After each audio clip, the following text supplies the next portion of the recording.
time or depende in your availability of time. Basta this coming Friday. You can join taking the summative test with the other section if you are free on that time. And just inform me this Friday, any time that you're free, you will take the test or the summative exam. But wag lang yung masyado namang mga nasa 10 p.m., 11 p.m., okay pa yung mga nasa 9 p.m. Kaya ko pa yun. But diyan on the 10 p.m., 11 p.m. or 12 midnight, wag naman ganun. Okay, so I hope, klaro. Is it okay? Can you type okay in our chat room? Kung okay ba tayo doon? You'll be having your summative test on Friday. As I've said, you can join the same time with section consted para ma-inform din kayo at the same time, di din kayo maan ng time. Okay? And those who are excused, just inform me. Kung yung mga excuse, inform me. You can send to me the letter para yun yung magiging attachment ninyo. Magiging attachment ninyo that you are actually excused on that day. Okay. Thank you for the responses. And again, welcome to our second day for our 21st Literature Differentiating 21st Century Literature chapter. Okay, so let's start the prayer, and I'm so excited with this prayer. It's my first time also to experience hands-on. Yung iba kasi nakikita ko lang din sa video. Pero this time, actual na, I'm also included.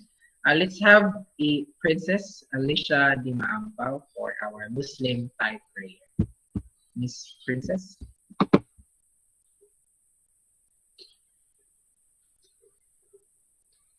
Is Miss Di Maampaw around?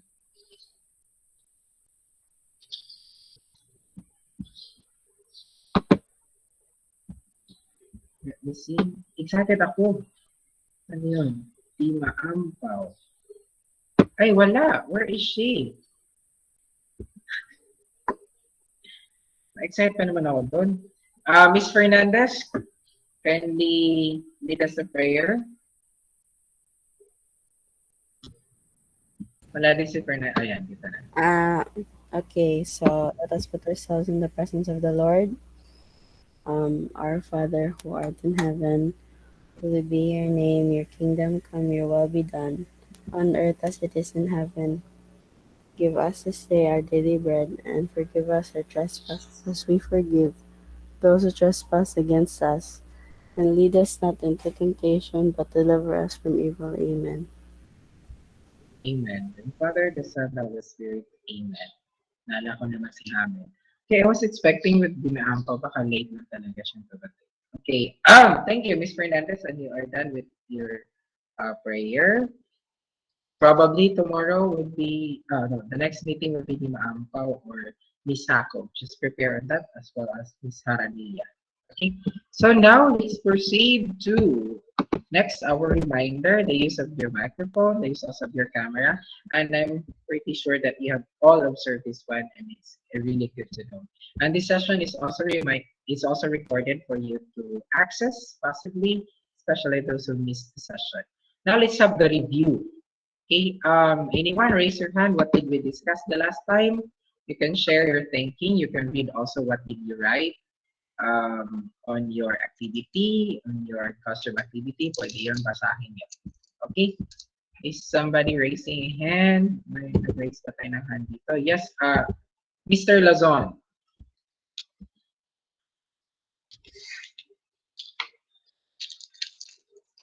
Mr. Lazon? Yes, sir. Hang on.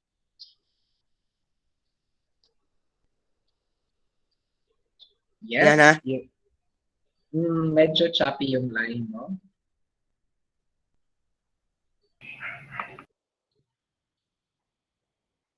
Okay, we will go back to Mr. Lazon as long as makita na siya ng strong signal. Can I also request Mr. Ivan? Kale, what did you learn the last time? Last meeting, sir, we discussed about the many literary genres. Okay, can you make it more specific, please? We discuss about, we review about text talk novel, DG fiction, text chicklet, and manga. Okay, we did a little. Okay, thank you, Miss Kale. Can I also ask Mr. Collado? Last lesson we talked about the example of a graphic fiction which is Okay, titled My Freaking Alarm, correct. and it is a written piece a piece that is written in comic form with Okay, narration boxes. okay, thank you. We have the graphic fiction. Yan, that's the point. Yes, Miss Haranilia.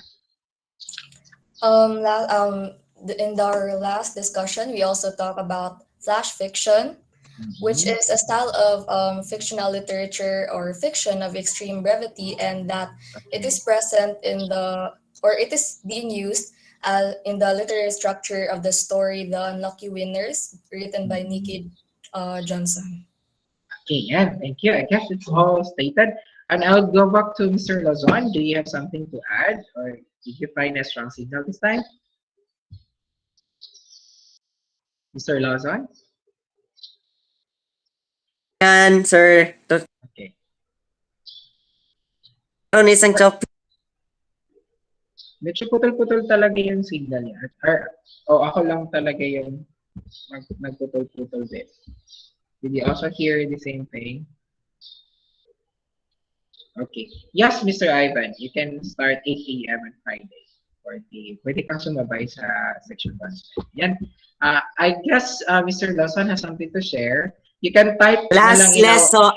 Okay. Last lesson, we read two different stories with different genres, Mhm. with different unlucky winner and my freaking alarm. Okay, yan. So last meeting we read two. The graphic fiction and the flash fiction, the unlucky winners, and the freaking alarms. Yan. Thank you so much, Mr. Lozon, for sharing that with you to everyone.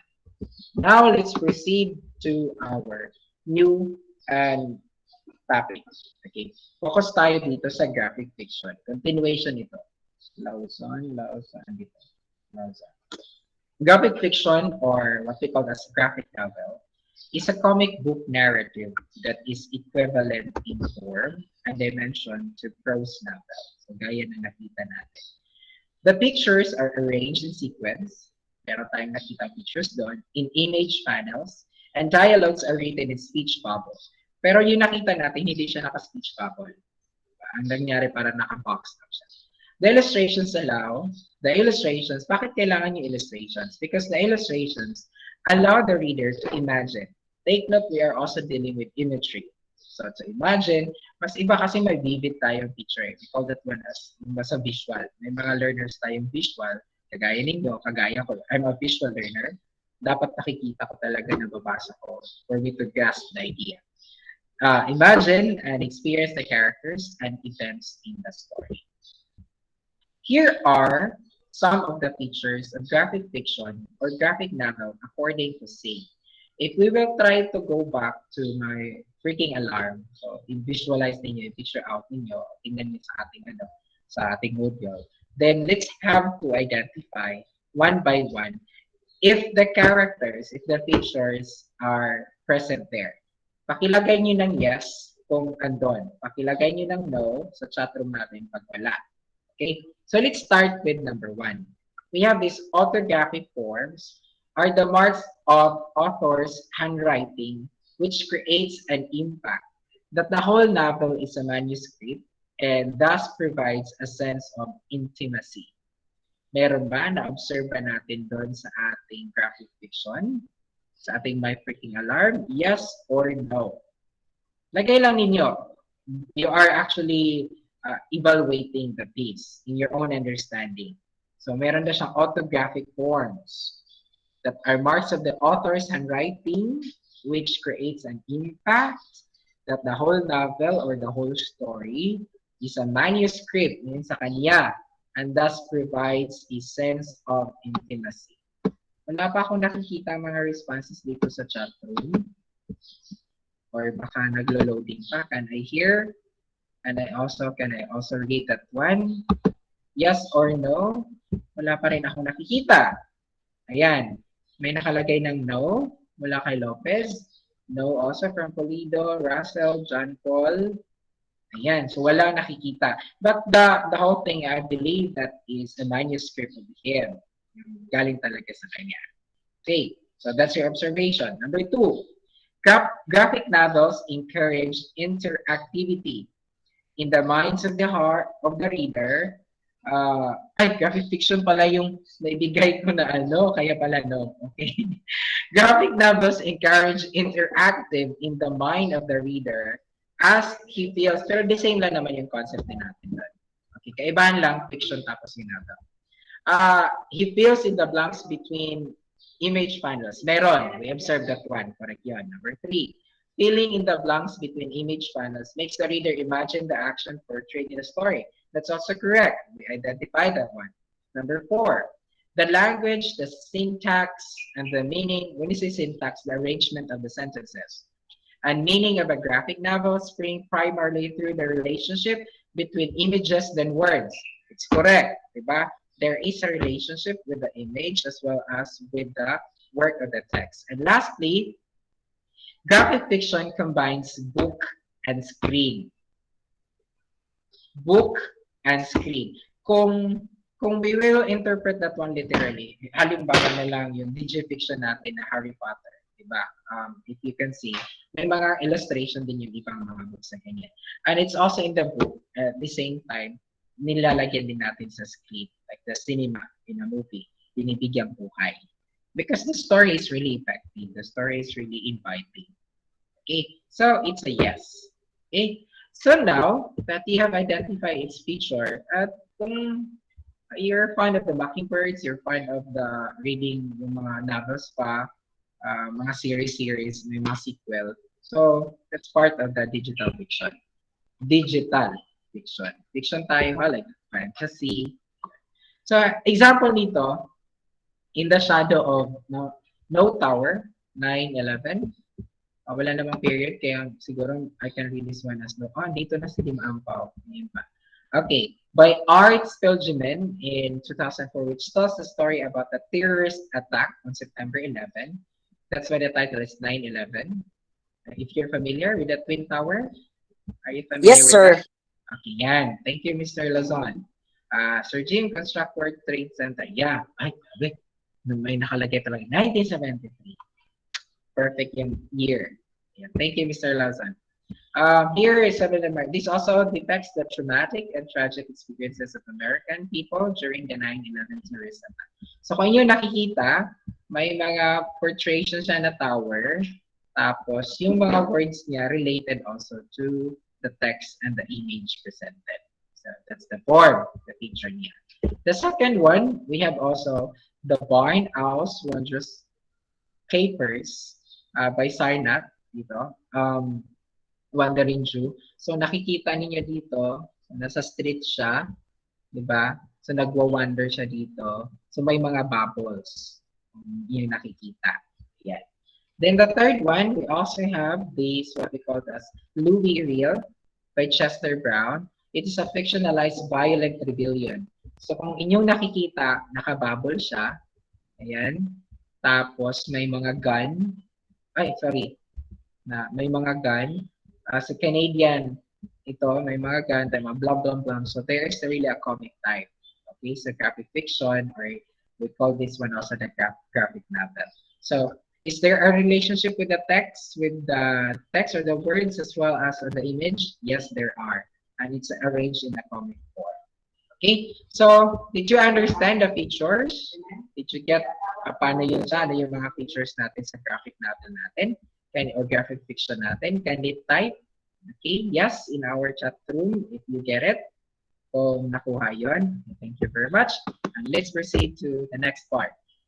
We also have the definition, going deeper with the class fiction. Class fiction is imaginative literature of extreme brevity. It could range from a word to 1,000, remember? From a word to 1,000. That's according to Gakusan 2018.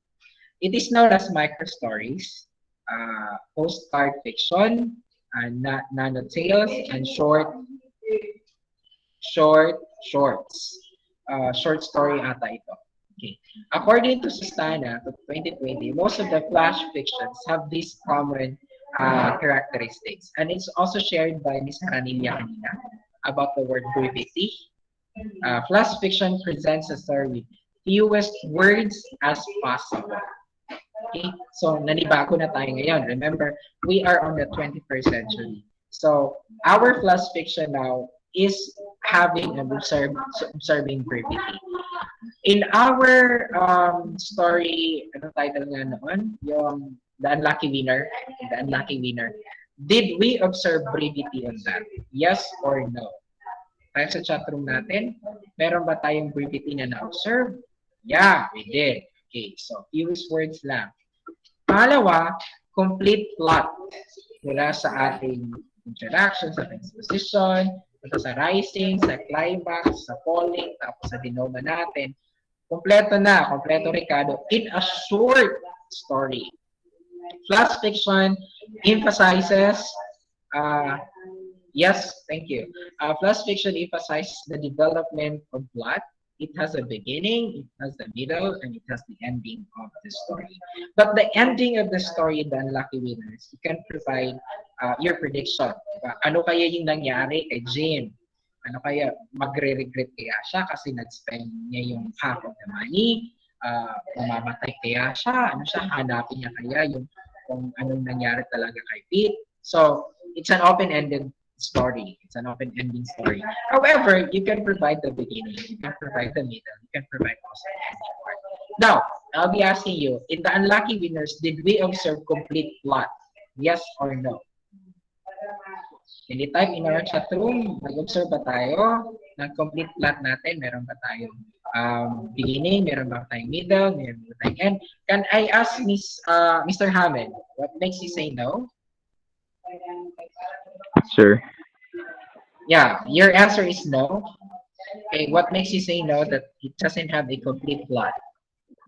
I think, sir, it's because the story left us hanging since Okay, we consider the last part as climax. okay, so that's according to you. Can I also, thank you, Mr. Ramin, can I also ask a side of yes coming from Miss Russell? What makes you say it's a yes?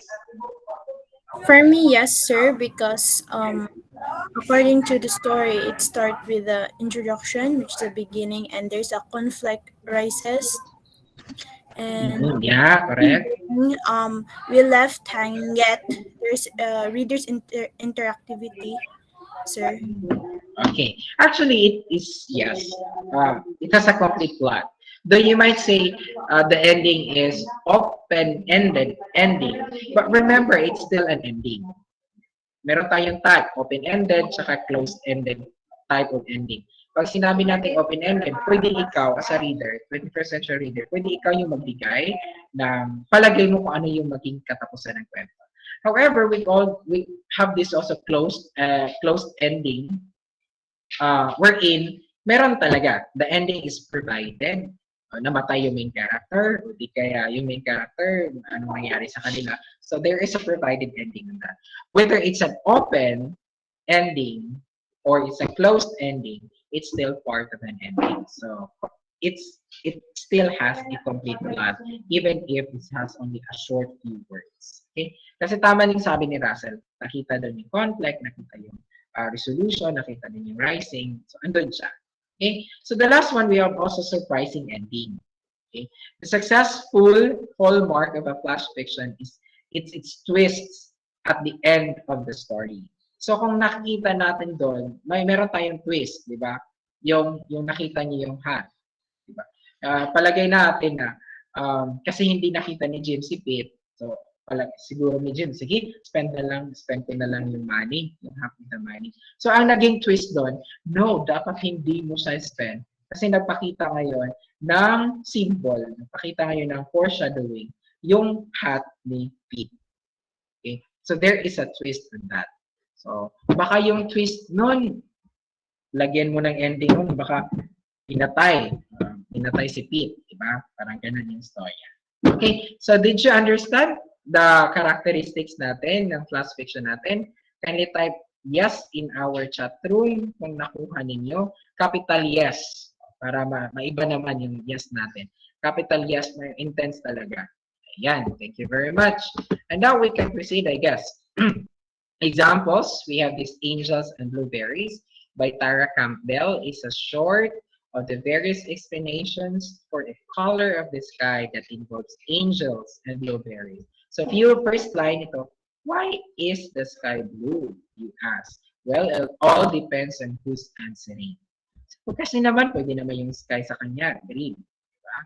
Pwede naman yung sky sa kanya, different color. So, well, it all depends on who's answering. Now, speaking of this, I have a question, a very tricky one. How will you describe the color blue? How will you describe color red? Ano lang, how will you describe color red to a blind person? Again, how will you describe color red to a blind person? So, parang mitigin yan siya. It's a fiction still.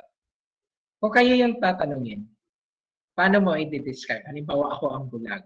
Ay, ako ang bulag. So, inclusivity tayo. Paano mo i-describe sa akin ngayon ang kulay na pula? Raise hand kung sino yung gustong mag-try. Warm. Okay, yes, Mr. Ortez. Okay. I want it really, yung spoken. Mr. Ortez. Sir? Mr. Ortez, how will you describe, ako yung blind. So, paano mo i-describe sa akin yung kulay na pula? If I imagine a view of a blind person, sir, by just closing my eyes, when like I face the sun, when it's warm, then I can see some red while closing my eyes, sir. More ingan ang thought. So, you are describing with the characteristics like it's a warm, the color of warm, the color of hotness, is that the thing? Okay, sige, pwede yan, Mr. Ortez. Yes, ano to, bold, Russell? Ano sir, for me, red is considered as a color of intense emotions, like ranging from anger, danger, etc. sir. Okay. Ayan. So, more on emotions yung pagkaka-describe sa akin na kulay-pula. So, I mean, pag anger ako, that's the color of red. Is that your point, Ms. Yes Russell? sir. Yes sir. Okay. Thank you. How about you, Mr. Sarde? Mosquito? Ano sir, by using senses of touch, like, makita din mo siya nga red siya pag init. Okay, so when you feel it's hot, Yeah. so that's a color red. Okay, so yun yung point mo. Okay, sige. Paano naman pag hot talaga? Oh, never mind, baka wali. Okay, yes, Miss Campus. Ay, grabe siya. Hell alike, sir. Since I think most of the kanang blind people are they are familiar with what heaven and hell looks like because of some information that they've got from the surroundings, since they're more capable of hearing those specific kind of opinions and doctrines or whatever belief superstitions. And I think hell would be for me the best way to explain what red looks like. Ayan. So, yun yung point mo. So, it's a hell alike. May hinahanap akong sagot, actually. Hindi ko pa nakita. Hindi ko pa narinig. Yes, Miss Polide, you have something to add? Same as Miss Russell, sir. Red is the color of anger and aggression. Okay, sige. Ayan. So, meron pa bang hahabol? If you were to ask me how do I describe color red to a blind man, simply lang, tatanungin ko siya, have you ever fallen in love? Or have you experienced to experience happiness in life? Ayan. Color red symbolizes, di ba, love, symbolizes happiness with the positive thoughts. Giving positive thoughts with that. pag na-describe mo, when you feel that one, when you feel that you love someone, when you feel that you have this kind of emotion, that's the color red. That's the color red that you are experiencing. You cannot naman tell na it's a color of the blood, di ba? Because din naman na nakita kung ano yung blood. Remember? So you can give thoughts, you can give example of that is about love. Okay? So when you fell in love, so you actually experience the color red. Okay ba yun nasagot? Yes, you are raising your hand, Miss Sir Hotdog. Yes, you are raising your hand, Straw. May dadagdag ka? Ay, sir, katong imong gimension na love kanang red can also represent burning passion or burning love for someone. Ayan. So it's still putting to love, the passion. Maari mo rin sabihin, sir? Yes, sir. I'm having a class, sir. So the lights. Okay. And then, nawala tuloy ako. Yeah, the passion. So you can experience on that, the passion with your work, the passion of something that you really had this passion, desire. So that's a color red. Okay, so let's proceed to other example. Medyo tagalan tayo dun We have the Taylor Swift. Kung meron bang fanatic dito ni Taylor, by you, Ben Steinberg, tells a weird story of how anyone can order a perfectly clone of Taylor Swift as his doorstep. So you're in love, it's great, you swipe on your phone and order. The next day, a Taylor Swift clone shows up at your house. Plus fiction nito, in the moment na makikita mo na yung validity niya, na-order ka, magsaswipe ka, para siyang commercial, di ba? Order this one. Then tomorrow, meron ka ng Taylor Swift. So, bandwagon na yung datingan nito. Okay, and I guess we have also the last one, Unnecessary Things by Tatiana Tolstaya. It's a story finding an old and torn teddy bear. Unnecessary things, items that do not serve any useful purpose that she adored as a child. So this teddy bear once had amber eyes made from special glass.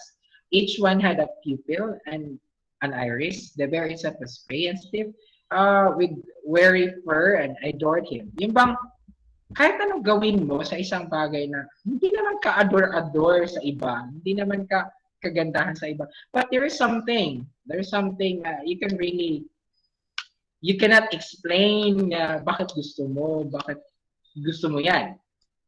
Bakit, anong tawag dito? Bakit feel mo talaga yon? So, there are unnecessary things that you don't need to explain. Pagkabas in a certain situation, bakit ko pa mag-explain na alam ko naman na happy ako? Diba? Bakit ko mag-explain? Yan na.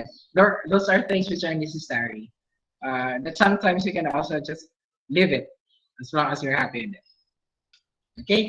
So, there, I guess, that's the end part of the flash fiction as well as the graphic fiction or the graphic novel that we are into.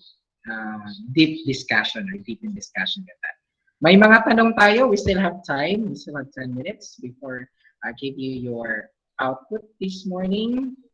Meron ba kayong tanong? Ano yung naintindihan ninyo or ano pang hindi ninyo naintindihan? If you don't have questions, then I'll be asking a few. Hanapin ko muna kung sino hindi mga nag-orals. Can I ask Miss Kabaktulan? Is Miss Kabaktulan here? Yan, natakot na sila. Wala, sir. Wala na kami ng connection. Nag-burn out sa amin. Miss Kabaktulan. Is Miss Kabaktulan here?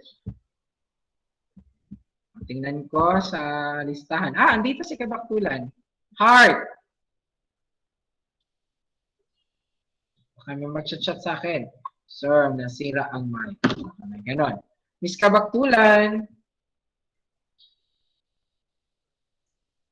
Baka naka-on lang ito at hindi nakikinig. But I believe naman. Yes, i-type mo kung naririnig mo ako. Miss Kabaktulan.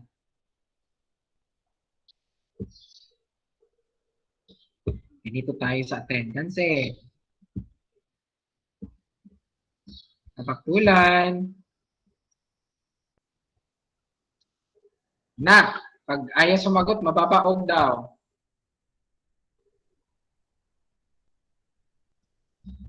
Wala talaga si Kabaktulan. Okay, sige. Bigyan natin ng time si Kabaktulan. Baka natulog pa yan. Oy, wake up na. 9:21 na. Nakapasok ka ngayon pero di ka nag-ano. Baka nakatulog to. Yes. Hanapin kong hindi nag-OS. Miss, sino pa ba dito? Hakob.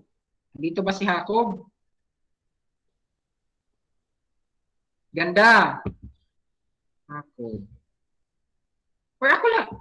Did you hear me? Kindly confirm sa chatroom. Baka ako lang talagang Yes, sir. Okay, naririnig naman. Okay. Pero wala talaga sila. Si Jacob, naka-ano pala to. Sorry. Okay. Rosita, yes, Fernandez. Si Fernandez. Para may orals ka dito. Yes, Miss Fernandez. Your understanding.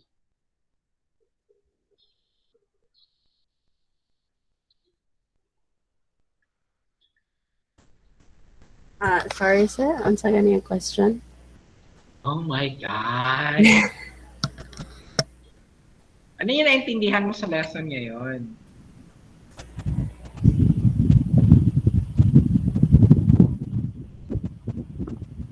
Nasa labas ka ba?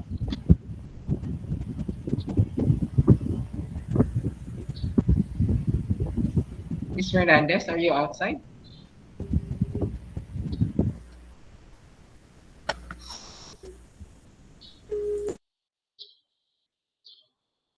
Okay. At biglang nawala. Ay, Diyos ko ha. Nag-start na akong mag-ano sa inyo. Okay, I'll be calling Mr. Lugo. Mr. Lugo? Dito ba si Lugo? Wala. Okay. How about si Bernido? Nakaano to? Mr. Rivera?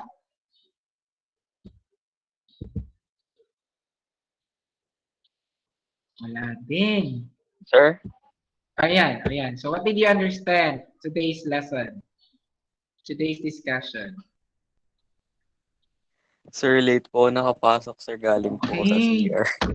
Diyos ko! Ano na to, ha? Okay na to. Anyone? Volunteer. Wait, Mr. Enerio, you're here. I thought you're excused. Are you joining with Mr. Bacchus and Miss Romero? Sir, wa mo kay apelato. I was thinking you're included. Okay, I'm sorry with that. Ikaw na lang. Sinatawag na kita. So, what did you understand? Ano yung food for thought? Ano yung take-away mo ngayon sa lesson? So, from what I learned today, so I have been reminded about flash fiction, which is a very short story, but still has a complete plot and very understandable message. Okay. Ano pa? Meron pa? Meron pa? Wala na? Okay. How about Mr. Batita? We still have time. Mr. Batita? What I learned today is about the graphic novel, or like a manga that has a story written in panels with captions of situations that has happened.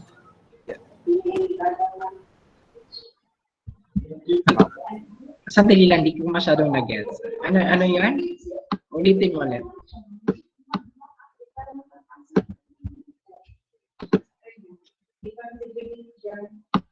Mr. Batita.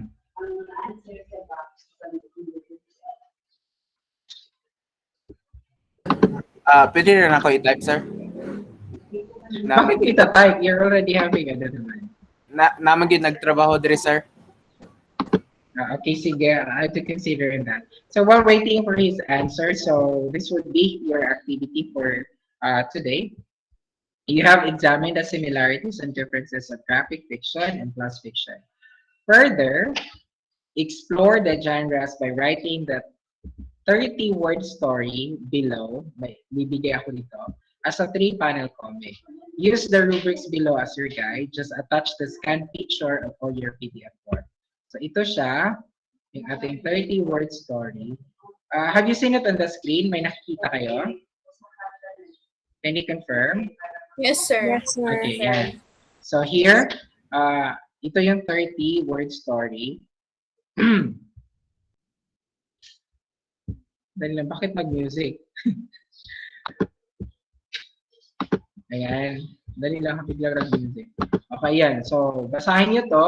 Then, 12 hours, 14 hours, 16 hours, even a whole day. Try as I might. I can never extinguish this tiredness I feel. This unmade bed, it's just not for me. So, ang gagawin ninyo, ito siya. Present all elements, baga bigyan nyo ng buhay, bigyan nyo ng drawing. Presents all elements and correct structure of the chosen genre. Exhibit at least 3 elements and correct structure of the chosen genre. Exhibit at least 2 elements and shows the correct structure of the chosen genre.